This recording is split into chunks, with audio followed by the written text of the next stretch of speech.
Sabtu 21 Maret 2026, hari ke-22. Coba ingat baik-baik tanggal ini. Kenapa? Karena ini bukan sekedar hari biasa dalam sebuah perang. Ini adalah hari di mana buku aturan peperangan modern disobek, dibakar, dan abunya ditebar ke angin. Hari di mana semua topeng akhirnya jatuh dan dunia dipaksa masuk ke sebuah fase baru yang benar-benar mengerikan. Semuanya dimulai dalam kegelapan. Kegelapan pekat. Bayangkan, serangan udara koalisi tidak lagi menyasar target militer, tapi langsung ke jantung kehidupan sipil Iran, memadamkan pembangkit-pembangkit listrik utama satu persatu. Teheran, sebuah kota metropolitan yang tidak pernah tidur, tiba-tiba jatuh ke dalam keheningan dan kegelapan total. Bukan cuma lampu yang mati, tapi nadi kehidupan kota itu sendiri. Jaringan komunikasi lumpuh, rumah sakit berjuang dengan daya darurat, dan kepanikan mulai merayap di jalanan yang gelap gulita. Inilah deklarasi terbuka dari sebuah perang energi dan kegelapan. Dan di tengah kegelapan pekat di Iran itu, dari Gedung Putih justru terpancar sebuah, kita sebut saja skizofrenia politik yang nyaris sempurna. Dalam waktu kurang dari 2 jam, Donald Trump memainkan 2 narasi yang saling bertentangan. Di satu sisi, lewat cuitannya, ia seolah-olah memberi sinyal deeskalasi, bilang akan mengakhiri misi militer. Tapi pada saat yang sama, di dunia nyata, pesawat-pesawat tempurnya justru sedang menjalankan operasi masif untuk membombardir infrastruktur sipil.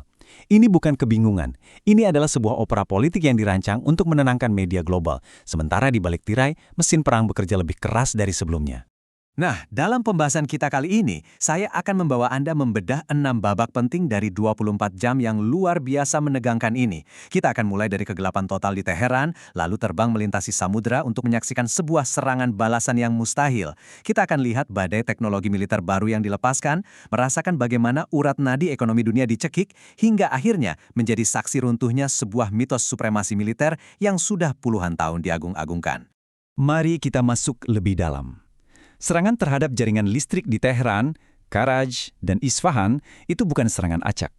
Itu adalah sebuah kalkulasi dingin yang tujuannya melumpuhkan Iran dari dalam, menciptakan kekacauan sosial, menghancurkan moral publik.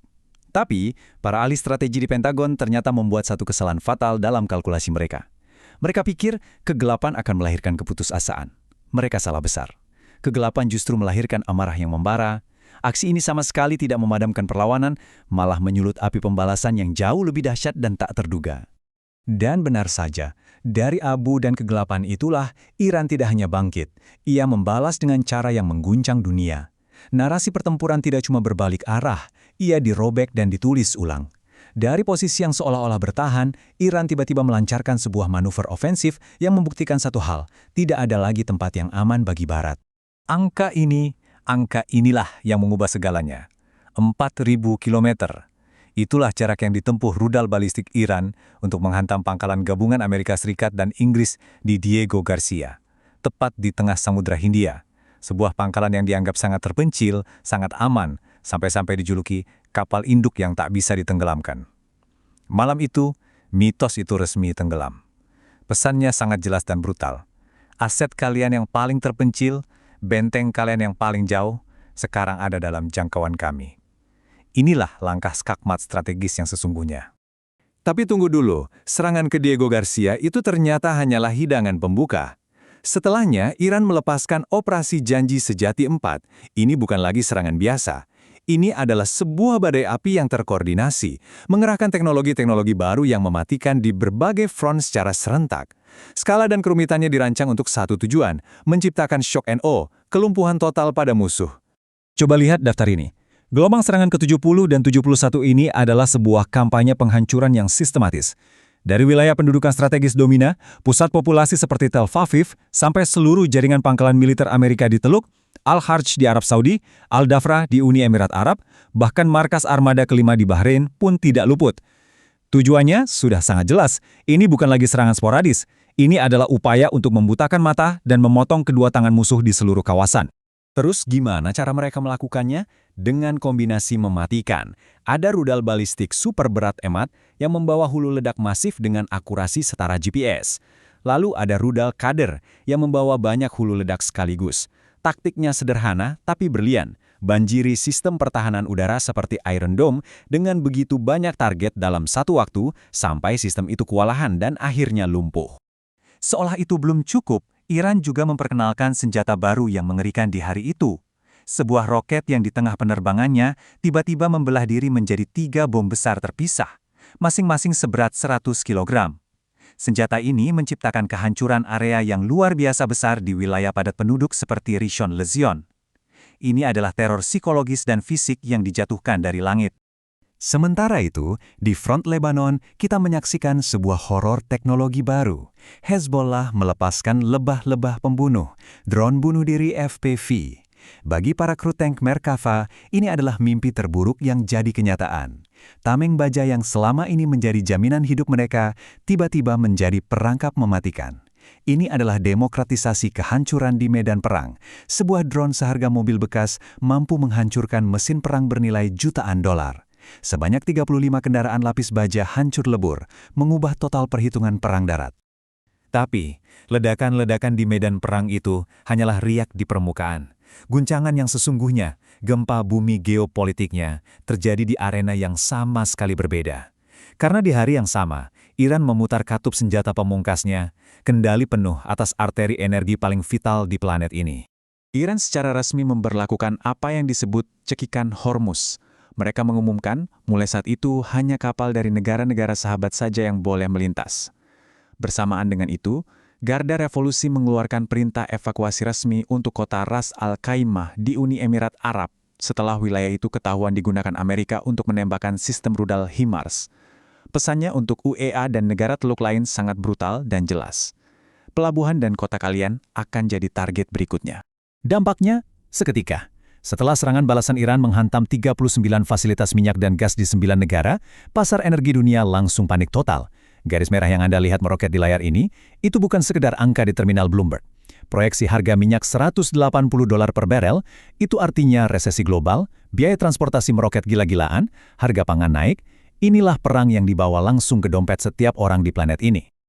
Di tengah kekacauan ini, data intelijen yang bocor mengungkap sebuah realita yang, terus terang, sangat sinis.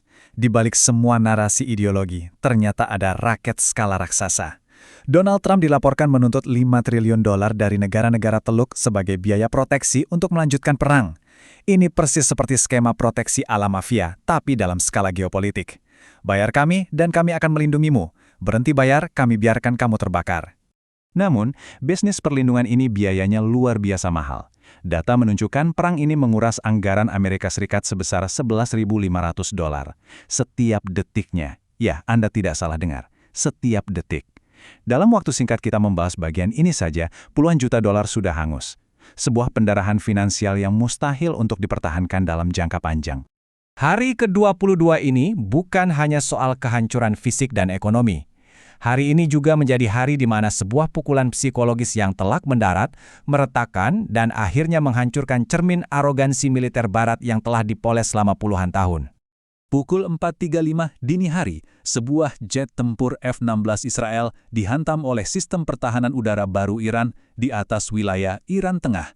Ini adalah F-16 ketiga yang jatuh. Dan ini bukan lagi sekedar kehilangan satu pesawat. F-16 itu simbol supremasi udara Barat selama setengah abad. Jatuhnya pesawat ketiga dalam waktu singkat adalah sebuah pesan yang sangat kuat. Era di mana jet tempur Barat bisa terbang bebas tanpa hambatan di langit Timur Tengah telah berakhir secara permanen. Disinilah mitos itu akhirnya runtuh. Di satu sisi, kita punya doktrin lama supremasi udara Barat. Di sisi lain, kini ada sebuah realitas baru yang brutal. Perisai pertahanan udara Iran telah terbukti efektif, berlapis dan mematikan. Sebuah kenyataan pahit yang memaksa evaluasi ulang strategi total di Washington dan Tel Aviv. Jadi, mari kita satukan semua kepingan puzzle berdarah dari hari yang menentukan ini. Saat kita melihat gambaran besarnya, yang muncul di hadapan kita bukanlah lagi potret sebuah kekuatan regional, tapi cetak biru dari sebuah kekuatan yang kini mampu memproyeksikan pencegahan di tingkat global. Ini semua bukan kebetulan atau keberuntungan. Pernyataan resmi dari Garda Revolusi mengkonfirmasi bahwa ini adalah hasil dari sebuah strategi yang diperhitungkan dengan sangat matang. Dengan kata lain, 3 minggu pertama perang itu bukan soal menang atau kalah, tapi soal belajar. Mereka membiarkan musuh menunjukkan semua kartunya. Dan pada hari ke-22, mereka mulai memainkan kartu mereka sendiri dengan hasil yang menghancurkan. Kombinasi jangkauan strategis hingga ke Samudra Hindia, inovasi teknologi yang mematikan di lapangan, dan kemampuan untuk mencekik ekonomi global telah menciptakan sebuah realitas geopolitik yang benar-benar baru. Fase pematahan tulang, istilah yang mereka gunakan sendiri, telah mencapai klimaksnya. Dan satu hal yang pasti, tatanan lama tidak akan pernah kembali. Jadi, inilah pertanyaan yang saya tinggalkan untuk Anda renungkan. Di dunia pasca hari ke-22 ini, di mana pilar-pilar kekuasaan lama telah terbukti rapuh dan runtuh, dan kekuatan-kekuatan baru telah menunjukkan kemampuannya untuk membalas dengan cara yang tak pernah terbayangkan, di mana posisi kita sekarang? Apa yang akan terjadi selanjutnya?